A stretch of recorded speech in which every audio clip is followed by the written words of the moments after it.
देखो उड़ गई। ओ मेरी बेटा।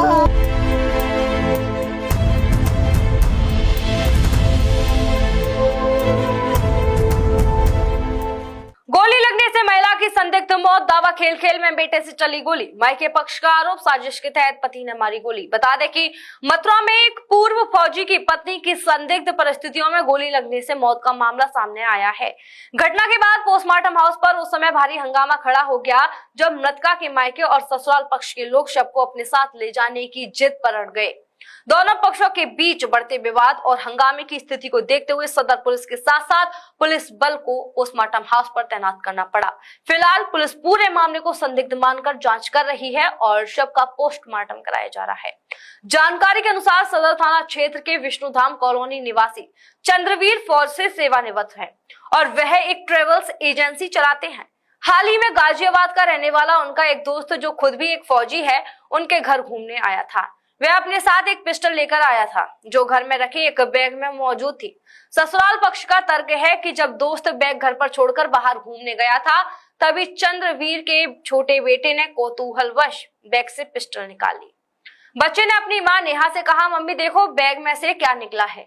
और इसी बीच अचानक ट्रिगर दबने से गोली चल गई। गोली सीधे नेहा के सिर में जा धंसी जिससे घटनास्थल पर ही नेहा की दर्दनाक मौत हो गई। पोस्टमार्टम हाउस पर मौजूद मृतका नेहा के भाई महेश कुमार और रविंद्र का आरोप है कि उनके जीजा चंद्रवीर व अन्य परिजनों ने षड्यंत्र के तहत उनकी बहन की हत्या की थी। वहीं मायके पक्ष का यह भी आरोप है कि उनकी बहन को लंबे समय से प्रताड़ित किया जा रहा था। उसे अपने मायके वालों से बात तक करने की इजाजत भी नहीं थी। कुछ महीने पहले जब नेहा अपने मायके आई थी तब उसने पति चंद्रवीर द्वारा की जा रही प्रताड़ना का भी जिक्र किया था। वहीं महेश कुमार का कहना है कि एक छोटा बच्चा इतनी भारी पिस्टल से गोली नहीं चला सकता। हमारे जीजा ने साजिश के तहत बहन के सिर से पिस्टल सटाकर गोली मारी है। ये हादसा नहीं, हत्या है। इस दिल दहला देने वाली घटना ने हंसते खेलते परिवार को बिखेर कर रख दिया है। मृतका नेहा और चंद्रवीर के 3 बच्चे हैं। इधर मां की मौत और पिता पर लगे आरोपों के बीच तीनों बच्चों का रो रो कर बुरा हाल है। एसपी सिटी राजीव कुमार का कहना है कि मामला संदिग्ध है।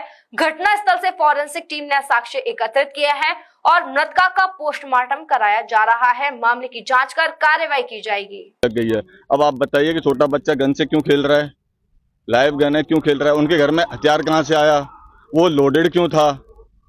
क्यों साहब, लोडेड क्यों था? अगर बच्चे से खेलते टाइम गोली भी लगेगी, इतनी डिस्टेंस से भी गोली लगेगी। मैं भी एयरफोर्स में 15 साल से सर्विस कर रहा हूँ, मुझे भी पता है कि 1 फीट से भी गोली मारूंगा कम से कम इतना बड़ा होल होगा। लेकिन वो गोली पिन पॉइंट यहाँ रख के मारी है, इसीलिए आगे आंख में होल भी नहीं दिखाई दे रहा है। तो मतलब कि गन यहाँ पे थी, सटा के मारी। जी बिल्कुल सटा के मारी है। और मेरे घर में लगभग 11 भाई हैं, मेरे डिफेंस में हैं, उनको सबको पता है। वो 15 साल से, कोई 30 साल से गोलियां चला रहा है, तो हमें नहीं पता है साहब की गोली कैसे चलती है। ये लोग हमें सिखाने की कोशिश कर, और हमने अपनी दीदी के घर पे जाके कभी आज तक झगड़ा किया हो, कभी ये को कलह करने की कोशिश करी हो। हमने हमें पुलिस से क्या मांग है? हमारी पुलिस से न्याय की मांग है साहब। चंद्रवीर साहब को हिरासत में लिया जाए और जो भी संदिग्ध उनको नजर आते हैं इस कार्रवाई में, सबको हिरासत में लेके कानून। शाम को लगभग 8:30 बजे हमारे चाचा जी के पास फोन आता है कि ऐसे ऐसे आपकी बहन को गोली लगी है, हम उसको एमएच लेके जा रहे हैं। 10 मिनट बाद फोन आता है कि ऐसे ऐसे वो खत्म हो गई है। उसके बाद में हम यहाँ पे तुरंत पहुँचते हैं और उसके बाद हमें बॉडी नहीं मिलती है। बोलते हैं कि पोस्टमार्टम के बाद बॉडी मिलेगी। हमने फर्स्ट इन्वेस्टिगेशन रिपोर्ट थाने में जाके भी लॉस कर दिया है। और इससे पहले भी काफ़ी बार घटनाएं हुई हैं। हमारी बहन हमारे घर पे भी हमने 6-7 महीने पहले भी रखी है, और हमारी बहन से ये लोग हमें बात भी नहीं करने देते थे कि कम से कम फ़ोन करके बात कर ले। 6-6 महीने हो जा रहे हैं, साल भर हो जा रही है। आपकी बहनों का फ़ोन आता है जैसे कि 2 दिन में आ जाएगा, 3 दिन में आ जाएगा, लेकिन हमारी बहन का फ़ोन ही नहीं हमारे पास आएगा। न हम किसी को फ़ोन करके उससे बात कर सकते हैं, क्योंकि हमारी बहन को घर से बाहर भी नहीं निकलने दिया जाता है।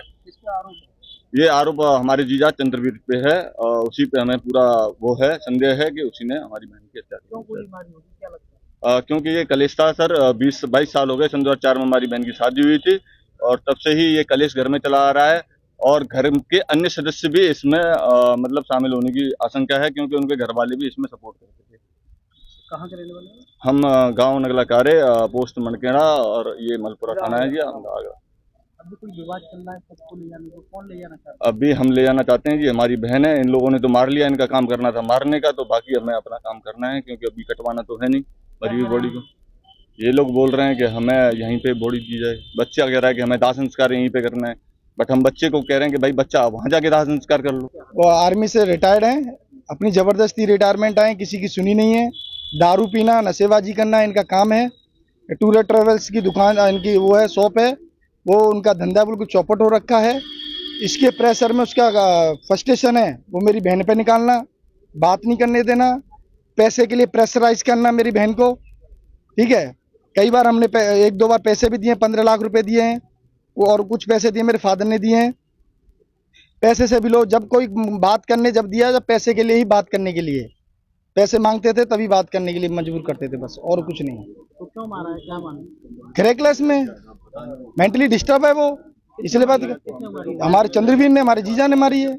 आज ही लाएं अपनी मनपसंद Maruti Suzuki car Uma Motors Arena से और पाएं तुरंत फाइनेंस की सुविधा कम से कम ब्याज दर पर, साथ में आपकी पुरानी गाड़ी की सबसे ज्यादा एक्सचेंज कीमत पाएं ट्रू वैल्यू में। नंबर नोट करें 9997682222।